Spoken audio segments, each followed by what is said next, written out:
All right, welcome back to another calculus lecture.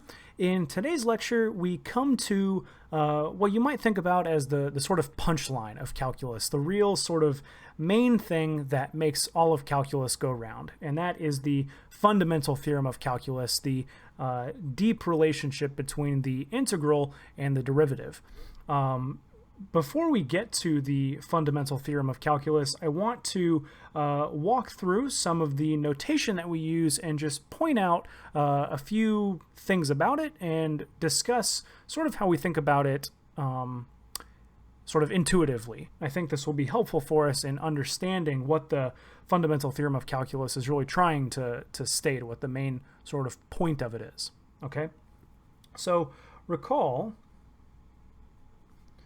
that the derivative f prime of x is defined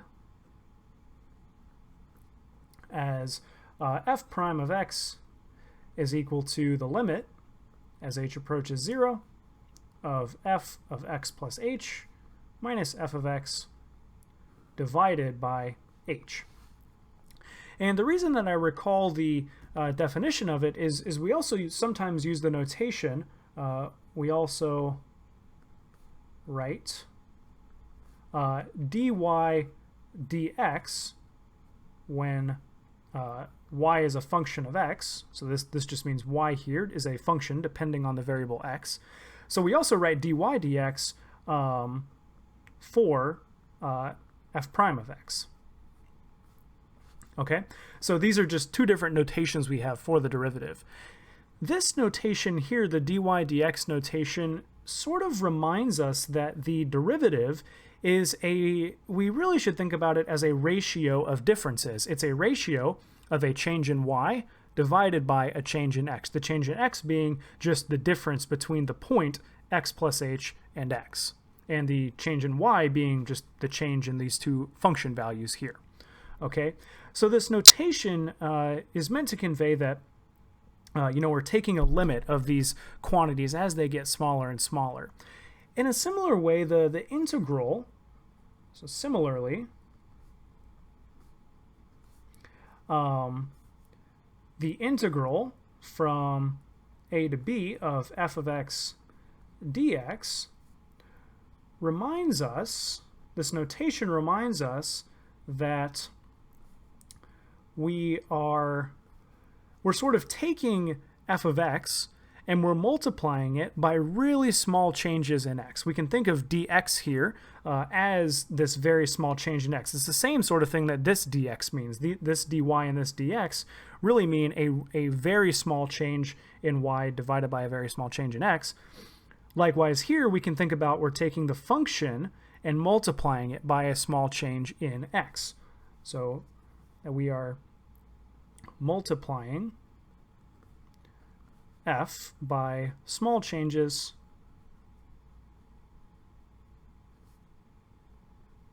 in x and adding these up. That's what the sort of s here is meant to be, a sum of these infinitely many sort of quantities here. Now, the notation also reminds us of another fact, and it reminds us of how we think about the units of the derivative and the integral. So the units for the derivative, so the units for the derivative are given by, well, units of y divided by units of x.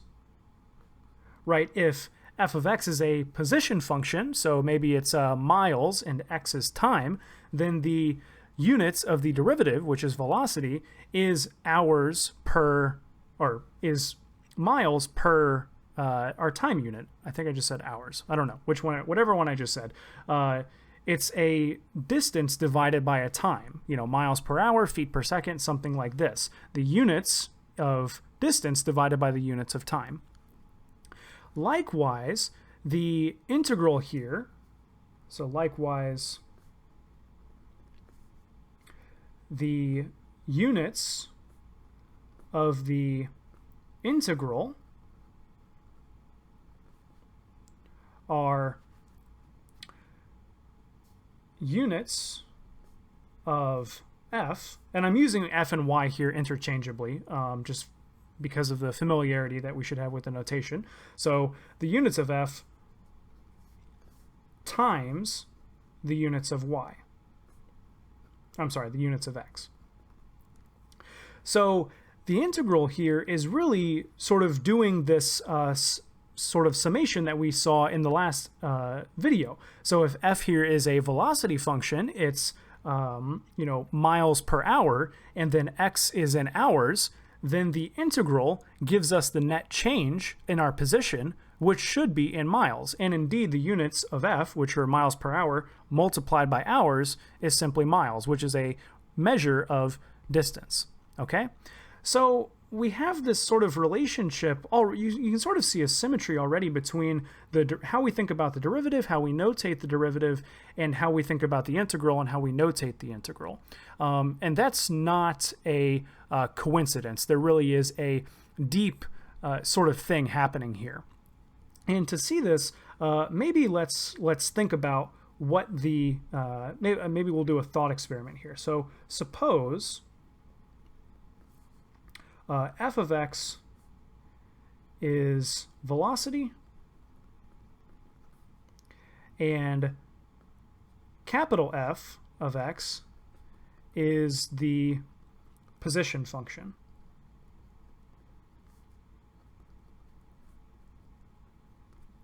Okay, well, we know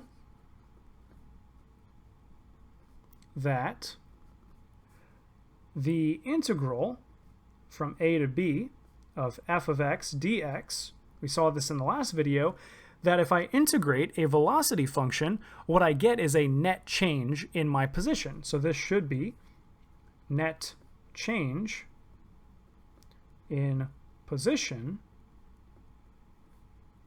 between x equals a and x equals b. Well, if I know the position function, that is this function capital F of x, well, I can certainly just compute that in a different way. I can just say, well, the position at b minus the position at a. This would give me exactly the change in my position. Well, I know that capital F of x and little f of x are related.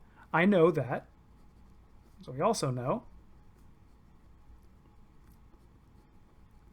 that f prime, so if I take the derivative of my position function, that is equal to the velocity function. And so what we have actually shown is that if I know the function whose derivative is f of x, then I can simply evaluate this integral by just subtracting two values of that function. And this is precisely the content of the fundamental theorem of calculus. And it works in great generality. In fact, all I need is this function f of x to be continuous. We can have it be even a little bit more general than that, but for our purposes, that's what we'll use it. That'll be the conditions that we demand. So let's go ahead and summarize that and write down the fundamental theorem of calculus. So, theorem, fundamental theorem of calculus. So if f of x is continuous on a to b, and capital F prime of x is equal to little f of x, that is, I know a function whose derivative is little f of x, then the integral, rather than having to evaluate it via these left and right hand sums and doing this limit operation, I can in fact just compute this integral directly by performing this subtraction.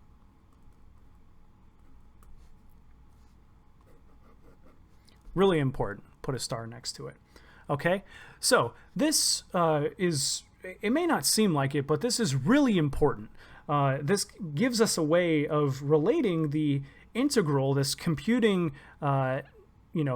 distance traveled. I can relate that precisely to derivatives, which, when you first think about it, computing instantaneous velocity, computing distance traveled, these don't really seem like concepts that should be related at all. But in fact, they are intimately related, and they are related through the fundamental theorem of calculus. Okay? So, there's really a whole lot to be said here, and I don't want to take up too much time going into all the different applications here. But I do want to do one example of computing with the fundamental theorem of calculus, sort of that we saw from, that's related to the example we worked in the last lecture. So, example.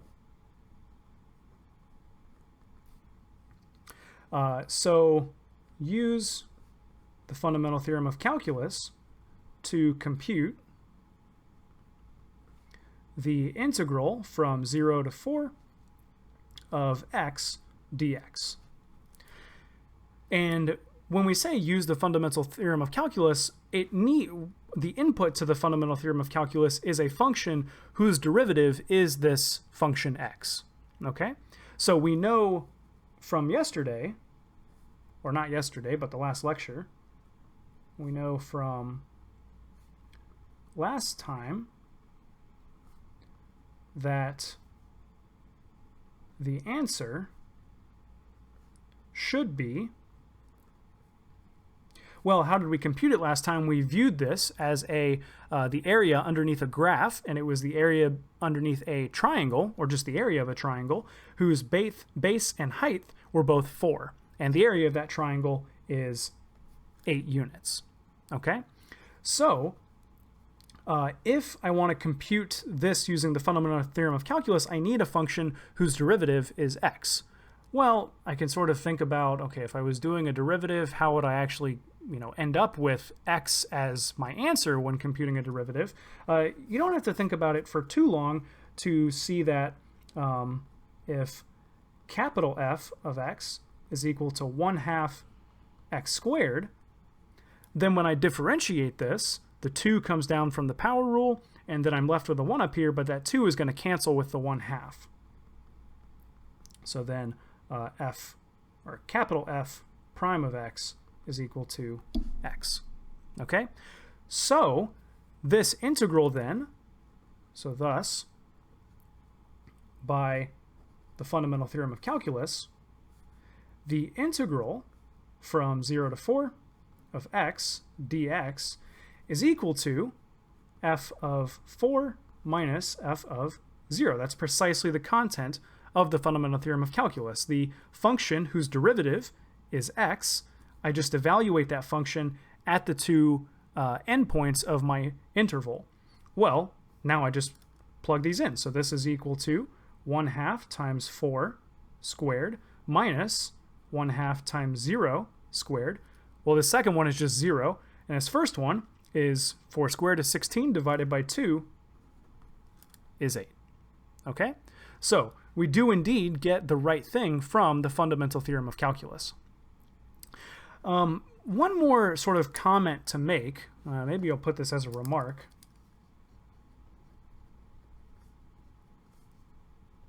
We should think of differentiation and integration as inverse operations.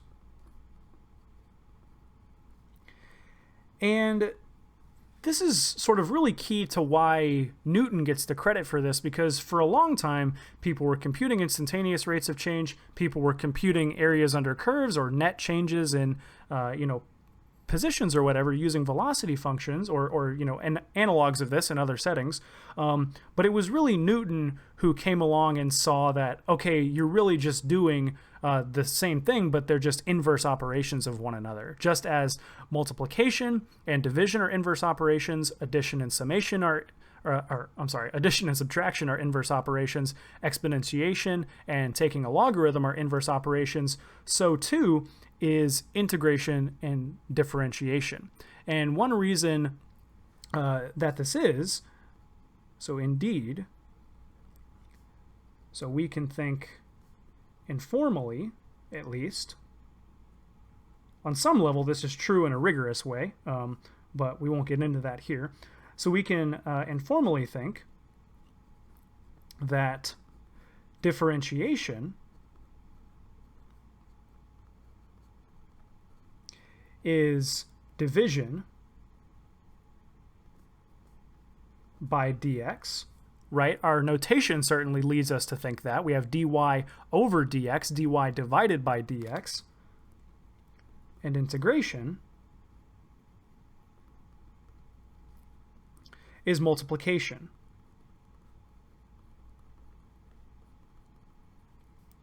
by dx, right? And again, our notation certainly leads us to think that, all right? So that's why integration and differentiation are really sort of intimately connected. When you take a derivative, you're really looking at dividing by a smaller and smaller change of x and computing this ratio. But when you do an integral, you're really thinking about sort of multiplying by dx and computing this sum of all of these different net changes in your function here. Okay, so the video is actually not too long here, so we might as well go ahead and talk about the sort of second fundamental theorem of calculus, or the fundamental theorem of calculus part 2. So this theorem sort of more elaborates the idea that the derivative and the integral are inverse operations of one another. So theorem FTC2, say. We have for f of x continuous on a to b, that, and what I'm going to do is I'm going to have an integral here. I'm going to integrate it from a, actually, we're not even going to have that part. So for f of x continuous, if I integrate this from a to x, so a here is just going to be some fixed number, and x is actually going to be a variable, I'm going to integrate this with respect to t, f of t dt. The t here is sort of irrelevant. I could have used y or square or banana or whatever symbol I please here. This just indicates that I'm computing an integral of a function over this interval a to x. If I then differentiate this, if I think about this whole integral as a function of x, and I differentiate it with respect to x, then what do I get back out? Well, if you think about inverse operations and you think of the integral and the derivative being inverse operations, then it shouldn't be a surprise that, in fact, you just get this function back out, evaluated at the point x. Okay? So maybe how to see that. So note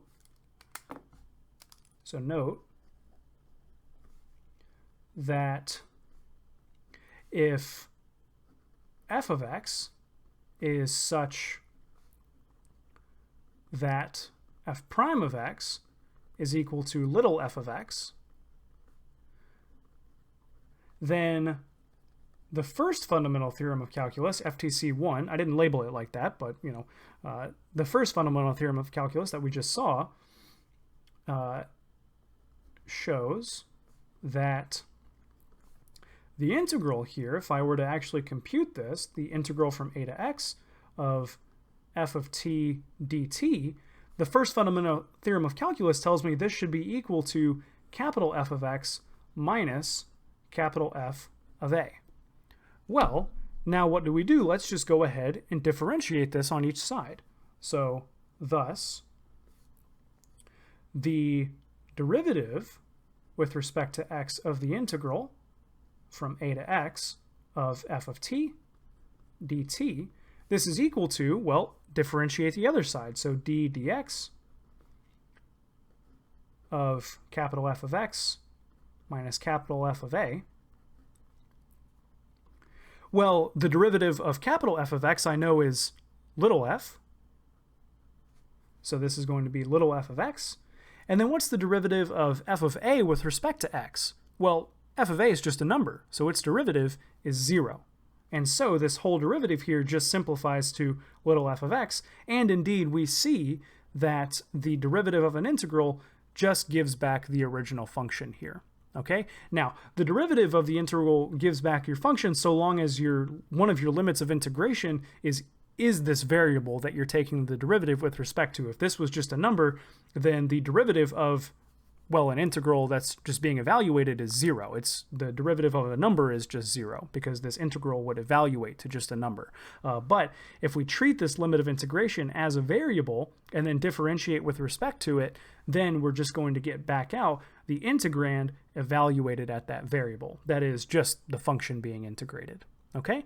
So hopefully this sort of helps you understand why the derivative and the integral are inverse operations of one another. Okay, so this, I think, really sort of elaborates that idea. So in the next videos, we'll talk about properties of the integral, more sort of interpretations about them, and then we'll do some example problems with the first and the second fundamental theorem of calculus, and then we'll also talk about rules for computing these antiderivatives, these things that you differentiate in order to get these functions inside. Okay, so I'll see you all in the next lecture.